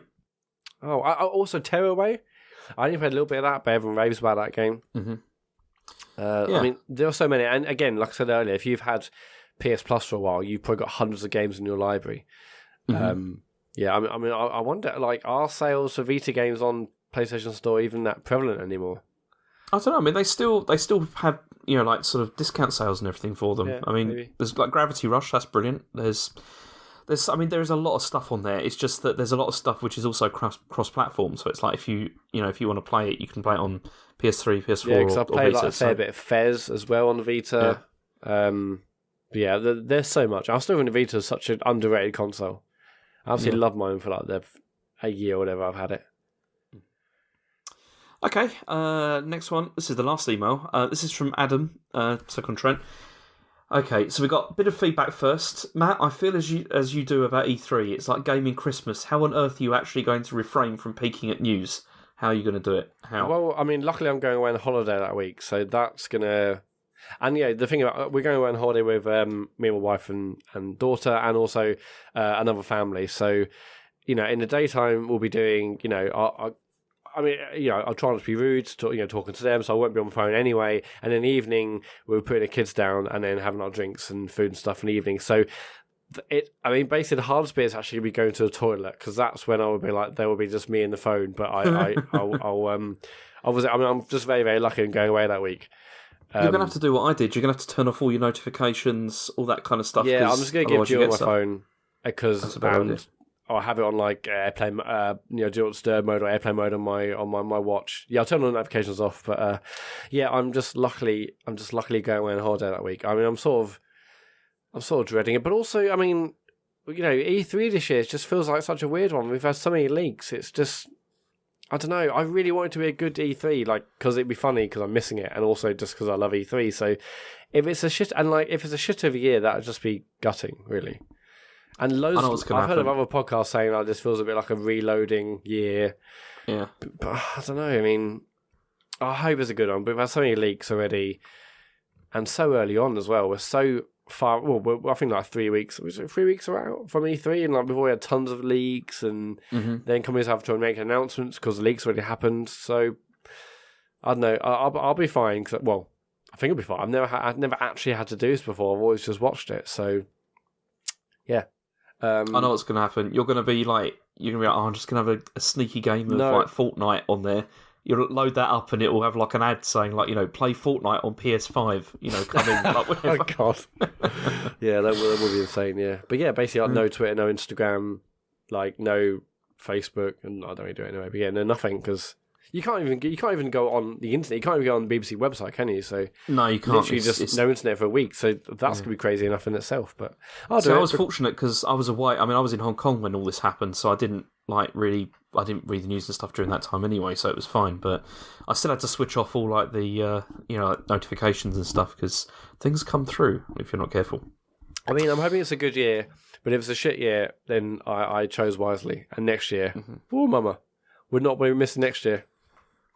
So, Adam's also got some questions for us. What do you think? Should we do these? Because these are like quick fire round of questions. So how should we do this? So, okay, so first we've got David or John. Pick one. It's John. David. Sorry, John. Really? Okay, I'll go for John. But anyway, okay, so for me, we've got Shanghai or Hong Kong. I probably would have to go for... Oh, that's really hard because I've got family in Shanghai, but probably I'm going to have to go for Hong Kong because it's nice there, I think. Next one, T-bone steak, roysters, or pickled onion monster munch? I'll go pickled onion. Yeah, I'd have to agree with you there. That's not bad. Game of Thrones or Breaking Bad? This is... Breaking Bad, I guess Breaking obviously. Bad, yeah. But I mean, they're both incredible. Yeah, they're both good. Terminator 1 or 2? I mean, the answer's obviously 1, but yeah, there you go. Night out with the missus or a day out with the kids? I mean, what kind of a question is that? It's obviously going to be a night out with the missus, but go on. Yeah, I mean... Okay... Every day's a day out with the kids. It's a very good point. But like when it's just me and Jill, like all she does is basically say, "Oh, I wonder what Elizy's doing." I mean, it's like the basically Elizy's going away to her grandparents for a couple of days, and like cause in the holidays. Oh, awesome! We get a couple of days together, and then she pulled a riot face. I'm like, do you remember we used to forget about it? E3 or Apple Showcase? E3. Yeah, let's go with that. Definitely. For me, as long as they were guaranteed to be good, but you could only have one forever, Shenmue 3 or Half-Life 3. Think about this. The answer, if it's guaranteed to be good, and I can only have one forever, it's definitely going to be Shenmue 3. Sorry. Oh, you're a mental person. I know you go for Half-Life, yeah. Nando's or Five Guys? I'll go Nando's. I mean, Five Guys is amazing, but it's really rather expensive. Nando's, you know what you're getting. So yeah, Nando's. Fruit or veg? That's fruit, obviously. Yeah. Vasectomy or 100% guarantee condoms with complete lack of sensation? Wow, these are great questions. It's got to be vasectomy, isn't it? Yeah, definitely. It's a crazy question. Yeah. Hungry hippos or buckaroo? That's quite tough, actually. Yeah, because Hungry hippos is good, but also it's over quite quickly. I think buckaroo. I like more strategy. the chaos of Hungry Hippos, but buckaroo's got like the tension. Yeah, it's more strategy. I'm gonna go buckaroo all day. I don't know. That's quite tough. I think I'm gonna have to go with buckaroo as well. Actually, Hungry hippos is fine. It's just basically slamming a hippo for like 30 seconds. Buckaroo feels more sort of considered, doesn't it? It feels more considered and more sort of like you're trying to figure things out. Last question: Force Awakens or Last Jedi? Force Awakens. Force Awakens. Yeah, exactly. Are you excited about Solo, James? Not particularly, but no. I'm going to go and see it. But it's fine. I'm not excited, but I'm going to see it. But although my I guess my thoughts and wishes are much lower than Rogue One, so I'll probably enjoy more on that. Right, let's move on to tweets. If you want to tweet us, it's at ComputerGamePod on Twitter. Now, the thing is, first of all, we're going to have to address the elephant in the room, as it were, because we've got several tweets about this. So, first of all, this is from Futile Exercise, is this a stealth interface takeover? Very much is. For those new listeners who maybe aren't aware, James and I, actually, when the Computer Game Show first started, we also decided in the week leading up to it, we'd also start a tech podcast called Interface. I don't know why we decided to do that at like the same time. Yeah, that was utterly ridiculous. Yeah. And at first we were doing, like this once a week, that once a week. We're riding high for a good 10 episodes. And then we're like, oh no, we maybe should do it every fortnight. And then we'll miss a recording because if we had to record on the weekend, that was a game over. Anyway, whatever. We stopped doing that. We did about 30 episodes and I enjoyed it, but it's a bit of a running joke on this show, but it's not stealth interface takeover. because no one wants that. But imagine. No. Well, I mean, Scientologist says, was interface a joke? And no, I know, absolutely serious. I love doing it. It's just, 2 podcasts. It's just too much. It was good. I mean, we just had to, we had to focus on one, and we thought, David needed help, obviously, with this. We couldn't just leave him in the lurch, so... Yeah, I mean, I couldn't smash social media for both this and another show, so we'll have to go, and I decided to put my eggs in this basket. I've only got so much sort of hatred and bile as well that I can chuck at something, and you were so positive in Interface. It was great, Yeah, it was a bit different actually. Yeah, it was a bit different approach, but I don't know, it's good. Okay, Darren Moore says, "What have been some of your proudest or most memorable gaming achievements?" I mean, we definitely cover this, but that using only the gravity gun to get through Ravenholm in Half-Life 2. Raven, whatever. That one. You don't like go out and look around and say, look, there's some ravens over there. They're ravens, Matt. Yeah, ravens. I guess. Yeah, good point. Yeah, got me there. What's yours, James? I don't know. I mean, there's the usual cliche, getting all the unlocking everything on Dead or Alive. I was pretty happy with that. That took quite a long time, but there was reasons. Monster. Mr. Turch says, "How does it feel being the main ones?" Pretty good, actually. 2 weeks in a row. Yeah, I mean, 2 weeks off with Dave and John. David. Actually, well, I've got to bring this up. I mean, I was going to save it to next week, but fuck that. So Dave last week was ill. He was poorly for a few days before. He's like, "Listen, lads, I don't think we're going to do it." I was like, "Fine." James and I will cover. We'll hopefully get some guests, and we got Leon and Darren from Kenny Wince, and then it was last week. Basically, we couldn't record on the Monday because James was also busy. Anyway, regardless, Dave's like, "Oh, I could probably do Tuesday night if you want." I was like, "No, you get better. The important thing is that you're better. Rest your voice. Get better for the show, for the awards on Thursday." And he's like, "Yeah, sure, man." And then, I finished recording with you and Darren and Leon and checking Dave's been fucking streaming. I was like, Dave, I said rest your voice. I didn't say have an off and then do whatever you want. I was streaming. Imagine if I said, "Oh, sorry, lads, can't do the podcast. I feel really ill." What's this Twitch.tv/ Oh, hang on. Why is Matt doing a 2-hour Dark Souls stream? That was a piss take. That was a joke. I was a bit surprised, to be honest. It was a bit odd, wasn't it? Come on, but I'm sure he's got his reasons, and we'll hear about them. Yeah, next I week. mentioned it was. Oh no, because forget it. Yeah. Okay, next question we've got is from Oodles. He says, "What are your favourite flavour crisps and why?" I mean, obviously, I'd probably go for anything with cheese. I like the cheesy kind of crisps. Yeah, I mean, for a sandwich, I'd go race up with crisps, But if you're thinking about my favourite flavour crisps, my first reaction was Scampi flavoured. There's Scampi. Really? The mini Scampi things, whatever they are amazing, but they're very, very strong in terms of flavour. Yeah. But yeah, Scampi. I don't want to get. Can we not get on with this because it's really annoying, isn't it? I don't want to start doing a giant bomb. Giant bomb, yeah. Right. Okay. Let's move on. Craig Dullahan. He says, "Champions League final. Who do you fancy?" I mean, I fancy Liverpool. Definitely, I love them to do it, but I don't want them to do it at all. I mean, I think they're going to win, and I don't want them to win because then we'll never hear the end of it. But I love it for the spectacle. I mean, Real Madrid probably will, and they'd be like, "Oh, yeah, great, Ronaldo scored, Bale scored, whatever." But to see Liverpool do it, it'd be a great story. So yeah, I love Liverpool, but who knows? Okay. So I had to clarify. I would love Liverpool to do it. I don't love Liverpool. Just whatever. Okay, next question is from Andy Woods. Years ago, when it first came out, I brought Turok on N64 for £69 from Toys R Us. What is the most you guys have spent on a game? You must have spent crazy money at some point, Matt. I guess the most probably the Rock Band I imported from the States when that came out, and that was probably 150 or 200 quid or something. But yeah. But also, they came with a full band kit. It was amazing and well worth it. That's understandable. Best thing ever. I think the most I ever spent was probably on Donkey Kong 64 because it had the expansion pack stuff, and I think that was about 70 or 80 quid or something stupid. But Donkey Kong 64, that came with didn't that come with something, or was that just literally the game?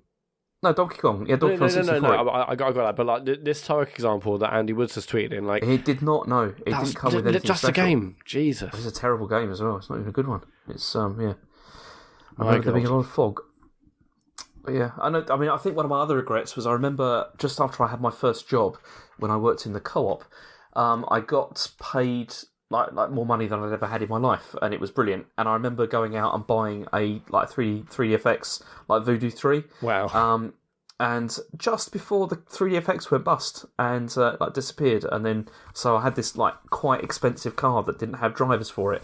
It was that was kind of annoying. I was using like hacked together drivers for ages. It was really irritating because it didn't work with it didn't work. That's again, it's one of the reasons I've kind of bounced off that eventually. But have you following on from Andy's question, have you bought a console for like one game and actually that was mostly what you played in that console? Like, I can't actually think of an example. Like, obviously, there's games like Halo where you might have bought an Xbox for it, but there's plenty more came out on that. But did you buy? Is there a console you thought, okay, I've got to have it because of this game? Not really. No, I can't think of anything because usually I'd like be really Well, actually, I don't know. Actually, it was no, definitely not. Because I was just thinking like N64, but then that was like I wanted that for like Ocarina of Time. And for what's called Mario 64 and stuff, but then there was loads of games on that. Yes, whatever. Yeah. Okay. Yeah. So is there such a thing for you now as a system seller? Like, what was someone have to announce for you think, hey, I will buy? I mean, I guess you got the consoles, but it's hard to say. But is it one game you think, hey, that got announced, I would buy whatever that machine is, like Half-Life 3, for instance?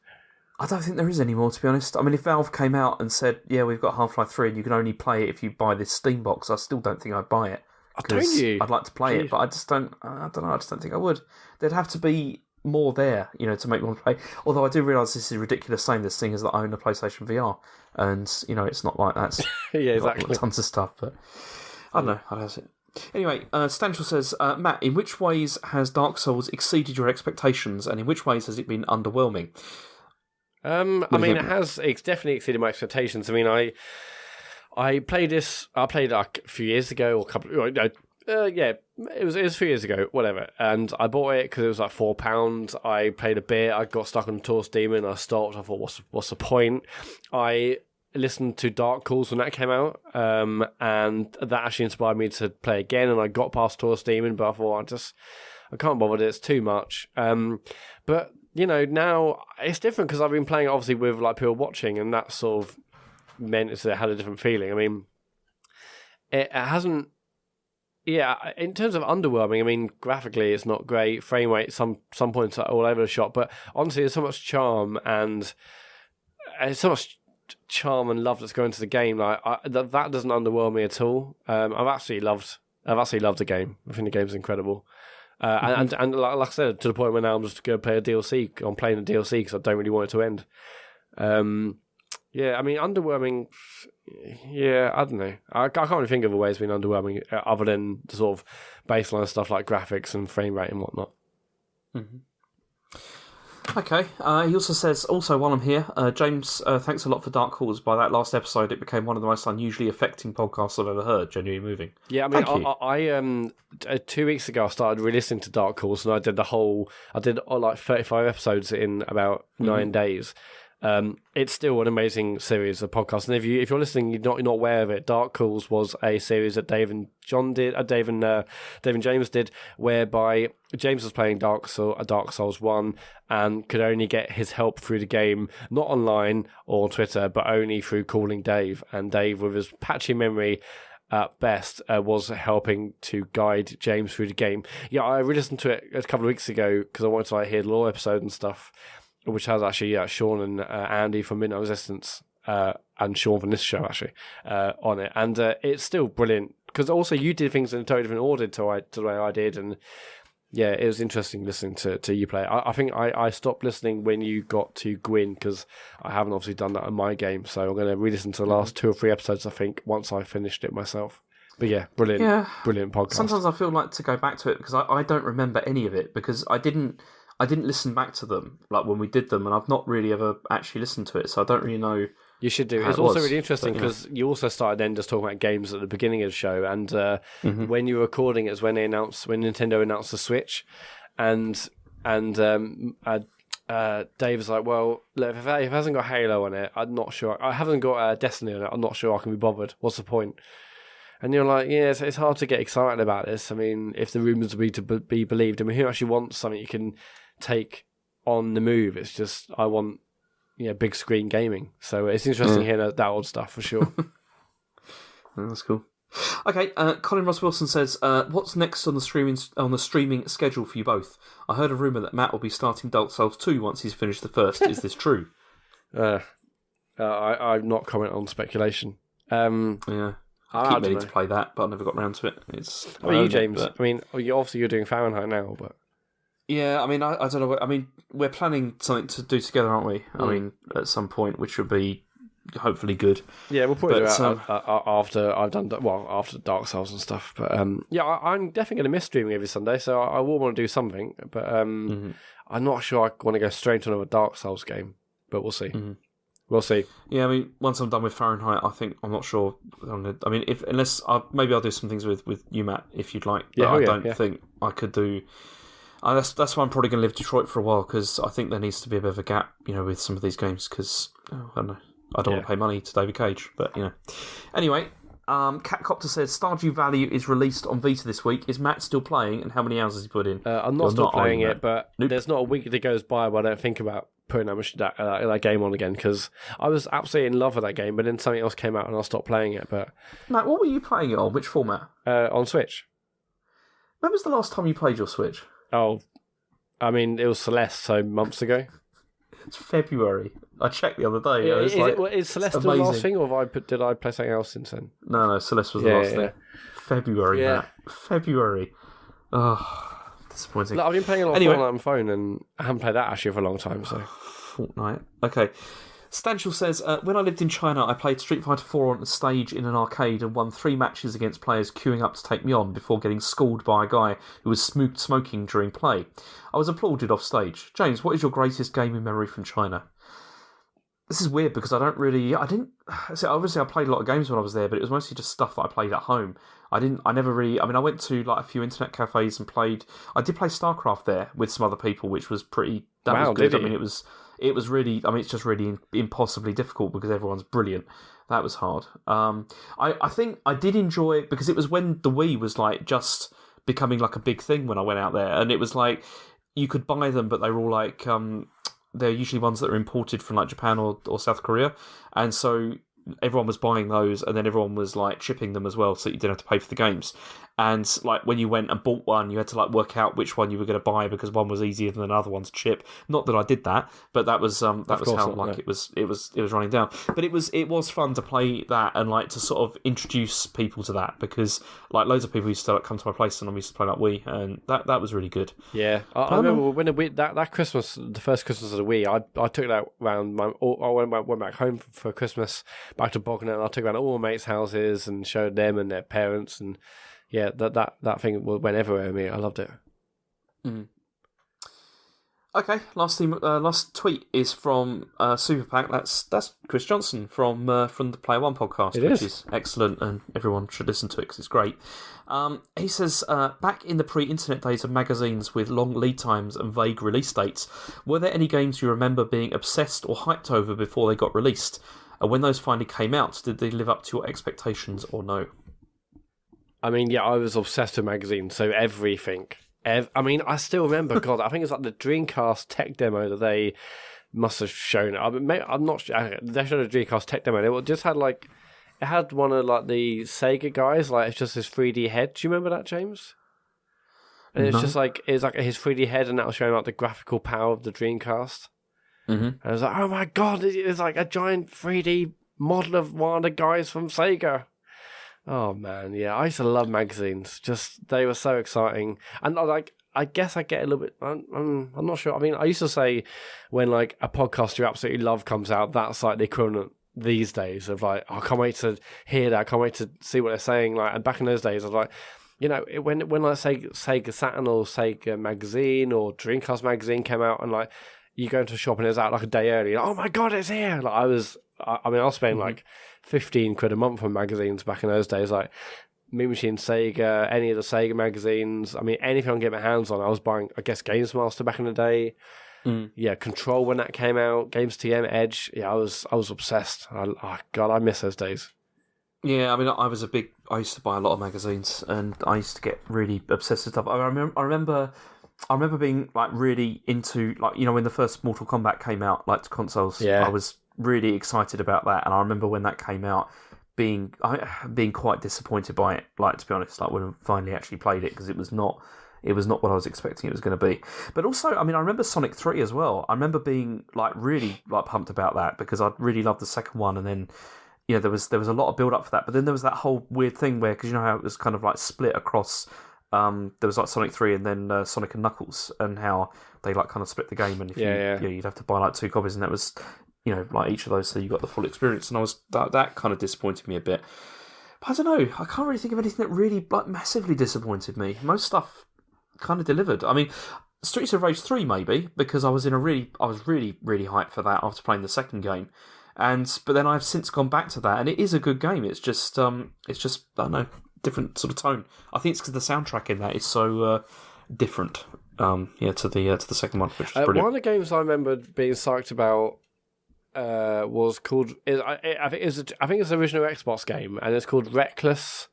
And it was like basically where you drove a car, and graphically it looked absolutely stunning. Essentially, you were driving a car down the road, and it had those like spark effects and all sorts where you're smashing cars down the road. And do you remember? Does that game ring a bell? I think it's like Reckless Yakuza missions or something. Yes, it does ring a bell. Yeah, I remember being, oh my god, that game looked unbelievable at the time. I was like, what is this? And then in the end, it felt quite shallow, but yeah. There was that, and there's, I mean, the other one, I remember having the really big build up to like the N64. That was like a big deal as well. I remember like reading everything I could about that before it came out, and the GameCube as well. That was, I mean, because the GameCube was the first one that I bought. Actually, no, I remember buying that because I had enough money to buy the console, but not enough money to buy any games for it. And it was terrible because I bought the machine, and on the day I bought it, I just spent there switching it on and switching it off again because I didn't have any money. Oh no! And it was really depressing. I had to, I used to basically do that. I think when I got my Dreamcast, I think maybe I got Sonic Adventure, but other than that, it's just Sonic Adventure and whatever the DC UK demo disc was, or the official Dreamcast magazine demo disc, which I basically hammered. Yeah. Magazines, man. I know. I really. I still read them. I mean, I still read Edge, but that's the only one I read. What do you buy every month? I've got a subscription to it. Oh wow, man. I still read it. I mean, I was obsessed with Edge back in the day, of course.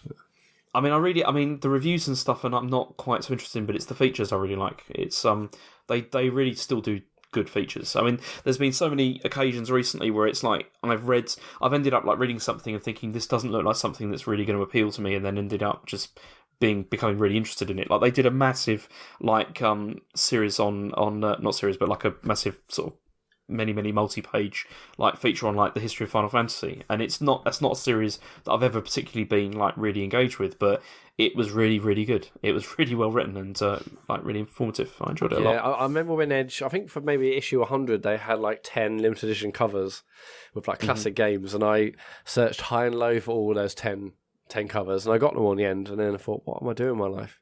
And I had like a massive stack of every single Edge magazine I had, which I wasn't there from day one, but I had, from fairly early on.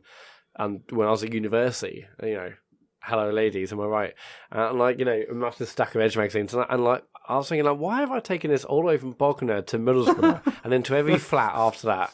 And then even when I got to Leeds, I still had them. And then I was moving out of my first flat in Leeds, and I thought, you know what? My parents used to say, Matt, you're not reading these every time. And I was like, no, because I guess, the internet wasn't as prevalent back in those days. So I was like, I would go back to old Edge magazines to read old previews and reviews and this and that. And my parents were like, you're not reading them every week. And I'm like, no, because I need them because of... And now I thought, you know what, this is stupid. This is just 2008. I don't need to. I don't need it in my life anymore. So, I took those Edge magazines, and I was moving house, and I just put them in skip. It was a sad moment, but also I think I grew as a man. Magazine. I still actually now go to like when I go to W. Smith's, I'm still almost a bit like homing beacon. I still find my way to the games section, but if that's so much smaller than it used to be, the games magazines, I mean. But, and I don't get excited as I used to, but yeah, magazines. So I should stop. I'll be here all night. Yeah. Okay, so is that it for letters and tweets and emails? That's everything. Thanks for everyone who wrote in. I mean, we had a lot of stuff this week, actually, and it was a banger this quality. week. It was great. Time for the social bit. Obviously, we're on all possible social channels in the known galaxy. We're also on Twitch. I'm streaming Dark Souls tonight, if you're listening to us on Wednesday, tonight at 9 o'clock, I'm doing another Dark Souls stream. I'm doing the DLC and I'm really enjoying it. So why not join me at 9 o'clock tonight for a Dark Souls stream? Other than that, I'm also doing it on Sunday night at 9. Sunday and Wednesday at 9. Just pop along there. Just search for the Computer Game Show on Twitch and you'll find us there and give us a follow. And also, if you've got an Amazon Prime account, why not link it to Twitch and give us a free subscription, because we love that. We're also on Discord. Go to bit.ly/TCGS Discord to talk with like-minded people in your area. The show's also on Spotify, it's on Apple playlists. Please leave us a review. I'll stop asking once we've got everyone who's listened to the show ever to leave us a review, because that really helps us get up the charts. And we're doing a live show at EGX this year. Go to egx.net to get your tickets. We're playing on Saturday, the 22nd of September, 5 till 7. It's going to be a 2-hour extravaganza. There'll probably be a meet afterwards, but, who knows. Come along, get your tickets. It'll be a right old laugh. And that's it for this week. Hopefully we'll have all 4 of us back next week. John and Dave promised me they were back next week. But it will definitely be me and James at the very least, won't it, James? It will, yeah. Are you here next week? Yeah, I should be, yeah. Okay. Well, actually, maybe Meanie won't. Maybe Meanie might just not come in next week, and then we'll see what happens. It's not a bad idea, is it? Yeah. Yeah. But anyway, there'll probably be a show next week. Thank you ever so much, everyone, for listening. Thanks, James, for turning up. Thank you. And we'll speak to you all next week. Thanks a lot. Goodbye. Bye-bye.